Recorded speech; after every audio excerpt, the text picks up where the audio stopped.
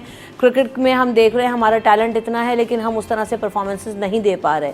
یہی لگتا ہے نا کہ صحیح محسن صاحب نے کیا کہ چیک اینڈ بیلنس کیا ہے, کیونکہ بہت زیادہ ہم ان کو پیسے دے رہے ہیں. بھائی آپ جیت رہے ہو, پھر آپ کو اور انعامی رقم مل رہی ہے, لیکن آپ خراب کھیل رہے ہیں تو آپ کو ہم بدلے میں کیا کر رہے ہیں, کوئی پیسے کم نہیں کر رہے. تو یہ کافی عرصے بعد کسی چیئرمین نے بڑا دلیرانہ اقدام اٹھایا ہے کہ یہ کرنے کو گئے. مطلب سینٹرل کانٹریکٹ تو مستقل کئی کھلاڑیوں کو مل رہا تھا جو کچھ بھی نہیں کر رہے, ان کو بھی مل رہا ہے, پرفارمنس بھی بیکار ہو رہی پھر بھی مل رہا ہے. اور حالانکہ میچ فیس الگ ہوتی ہے, بہت سارے ان کو پیسے طرح سے ملتے ہیں. دیکھیں میچ فیس ایک میچ کے 4 لاکھ مل جائیں گے آپ کو T20 کے. پھر آپ پاکستان سے باہر ٹور کرنے جائیں گے, پر ڈے آپ کو $200 ملے گا. یعنی آپ 15 کھلاڑیوں میں شامل ہیں, بھلے آپ 11 میں میچ میں شامل ہیں کہ نہیں ہیں. اچھا پھر میچ ٹیم جو آپ کی میچ جیتی وننگ پیسے الگ ملتے ہیں, ہر میچ کے وننگ پیسے. اچھا پھر آپ نے 50 مار دی اس کے پیسے الگ ہیں, آپ نے سینچری ماری اس کے پیسے الگ ہیں, آپ نے 5 وکٹ لی اس کے پیسے الگ ہیں, آپ نے ٹیسٹ میں 10 وکٹ لی مین آف دی میچ ملے گا تو اس کے الگ ہیں. اچھا پھر کوئی وہیں پر کسی آپ ڈنر کرنے چلے گئے تھے, ہمارے کھلاڑیوں کے بارے میں آیا امریکہ میں, انہوں نے ڈنر کیا اور مختلف اپنی سیٹنگ کی ہوئی تھی, یعنی یہ تک اڑا ہوا تھا, اس میں اللہ جانتا ہے کتنے سارے. لیکن لوگوں نے یہ بولا ہے کہ $25 پر آٹوگراف کے پر تصویر کے لے رہے تھے یہ. اور مختلف ان کے سلمان بٹ آپ کو کہہ رہا ہوں, بابر اعظم نے تو بزنس کرنے میں ماہر ہے. $35,000 تک کی ڈیل کر لی تھی. جو آرگنائزر تھا وہ کہہ رہا ہم 25 دیں گے یہ ایک ایونٹ میں جانے کے لیے, تو ان کی ڈیل وہ خراب ہوئی. کس کی؟ بابر اعظم کی. یعنی $25,000 صرف ایک ایونٹ میں 1 گھنٹے کے لیے ان کو جانا تھا. اور پاکستانی جو آئے ہوئے تھے, مختلف ٹکٹیں بکتی ہیں ڈنر کے لیے, ٹیبلیں بک ہوتی ہیں, تو وہ کہتے 35, وہ کہتے 25 دیں گے. تو ان کی ڈیل خراب ہوئی, وہ ان کو مل نہیں پایا. پھر جب پاکستان میچ ہار گیا تو جتنے ایونٹ جو شیڈول تھے وہ ڈنر اور ایونٹ وغیرہ وہ سب تہس نہس ہو گئے. یعنی پھر کیونکہ منہ ہی نہیں رہا ان کا کہیں جانے کا. پھر آپ نے دیکھا نا کس طرح سے لوگوں نے ہوٹنگ کی ہے. آپ اچھا یہ بتائیں, اس کے بعد بھی بڑی خبریں آ رہی تھی کہ بڑی شاپنگز کرتے ہوئے بیگمات کے ساتھ جو ہے وہ جو پتہ ہے کب آئی خبریں, وہ جب وراٹ کوہلی نے انوشکا شرما کو جو ہے فون کیا ہے, ویڈیو کال کی ہے, تو اس پہ لوگوں نے ٹرولنگ شروع کی سوشل میڈیا پہ. تب تک اتنا مسئلہ نہیں تھا, شاپنگ کر رہے ہیں واپس آئیں گے ٹیم. اس وقت لوگوں کو جو ہے نا خون کھولا ہے کہ دیکھو اس کی بیوی اس کے ساتھ وہاں پر نہیں تھی, وہ وہاں پہ اپنی سیلیبریشن آخری میچ کھیل رہا ہے T20 کا, اس کے بعد جو ہے وہ اس طرح سے سیلیبریٹ کر رہے کہ اپنی جو ہے وہ وائف کو فون کر کے, اور جو بھی جیسچر دے رہے تھے وہ بڑا اچھا, لوگوں نے اس کو پسند بھی کیا اور سراہا بھی. اور ہمارے والے ہارنے کے بعد جی USA میں شاپنگ پلازاز میں بیگمات اور فیملیز کے ساتھ ہماری ٹیم جتنا برا کھیلی نا, پہلے بھی پابندیاں لگائی گئی. جاوید بھائی ایڈ کر لے گا, ہمارے یہاں یہ پہلے بھی پابندیاں لگی ہیں فیملیز کو لے جانے پہ. پھر ایک فیصلہ کیا گیا کہ ان کو بھیجو, یہ ڈسٹریکٹ ہوتے ہیں. تو کیا وہ اس کا بڑا وسیم اکرم نے بڑا اچھا ایک پروگرام میں بولا تھا کہ وہ جو کہا کہ گرل فرینڈ ساتھ نہیں لے کے جائیں یا بیوی ساتھ نہیں, تو اس نے نہیں, بیوی کو ساتھ میں لے گا, گرل فرینڈ سے ڈسٹریکٹ نہیں ہوگا بندہ, اس سے توجہ وہیں رہے گی. بیوی کو روک دیں آپ بھلے, ایسی مذاق میں اس نے بات کی. لیکن ہمارے کھلاڑی پورے ٹورنامنٹ میں کہیں نظر نہیں آئے. اور اگر ہماری ٹیم آگے پہنچتی تو ہماری ٹیم ڈیزرو نہیں کرتی تھی. ڈیزرو وہ ٹیم کرتی تھی انڈیا جو پچھلے بھی 2023 ورلڈ کپ میں بھی پورے 10 میچ جیتا, صرف فائنل میں ہارا. اس بار بھی ایک میچ بھی نہیں ہارے وہ. تو جو ٹیم اچھا کھیلتی اور جو بڑے دل سے دلیر انداز میں بہادری سے کھیلتی وہی جیتتی ہے. مسئلہ یہ نہیں نا, مسئلہ ہے ویری کوئکلی خورشید بھائی آپ کی تیاری بھی تو نظر آئے, آپ کی پرفارمنسز جیسے جاوید بھائی نے کہا اتنی مراد لے رہے ہیں, پیسے لے رہے ہیں, لیکن آپ وہی پرفارم نہیں کر پا رہے جو آپ کو زندگی میں ٹاسک ہے. تو پھر کیا فائدہ آپ کا ان قومی کرکٹرزم میں شامل ہونے کا. ویری کوئکلی بھائی دیکھیں, یہ جو برات ان کو اتنی زیادہ دی جاتی ہے ان کی برات بالکل ختم کر دی ہیں, اور ان کو کہا کہ اگر آپ اچھا پرفارم نہیں کریں گے تو نیکسٹ میں آپ کو نہیں کھیلنے دیا جائے. ہو گیا نا محسن صاحب نے لے لیا نا فیصلہ. یہ بالکل فیصلہ بالکل درست فیصلہ ہے, اور یہ فیصلہ جو ہے نا دور اس کے نتائج درست نہیں ملیں گے. اور اب جو ٹیم کھیلے گی وہ اس خطرے میں, وہ خوف میں مبتلا ہوگی کہ اگر ہم نے پرفارمنس نہیں دی تو ہم نیکسٹ میں اپیئر نہیں ہوں گے. صحیح ہے, بالکل ایسے ہی ہونا چاہیے بھائی. میرٹ پہ جو ہے نا فیصلے کریں اور دین اینڈ دیئر فیصلے کریں, لمبی کرنے کی ضرورت ہی نہیں ہے. مال کا حال دکھائیے, آج کرنسی ریٹس کیا ہیں. کینیڈین ڈالر بڑھ گیا بھائی, 204.9 پہ جو ہے وہ پہنچ گیا. اس کے علاوہ جو ہے وہ آسٹریلین ڈالر کی 183.3, سعودی ریال 73.9. اس کے علاوہ US ڈالر کی پرائس جو ہے وہ 280.45. اور یہاں پر جو ہم نے مال کا حال آپ کو دکھایا ہے, کرنسی ریٹس بھی آپ کو دکھایا. تھینک یو سو مچ خورشید رحمانی صاحب, آپ نے وقت دیا. جاوید اقبال صاحب آپ کے وقت اور آمد کا شکریہ. وقفے کی طرف بڑھیں گے, وقفے کے بعد حاضر ہوں گے.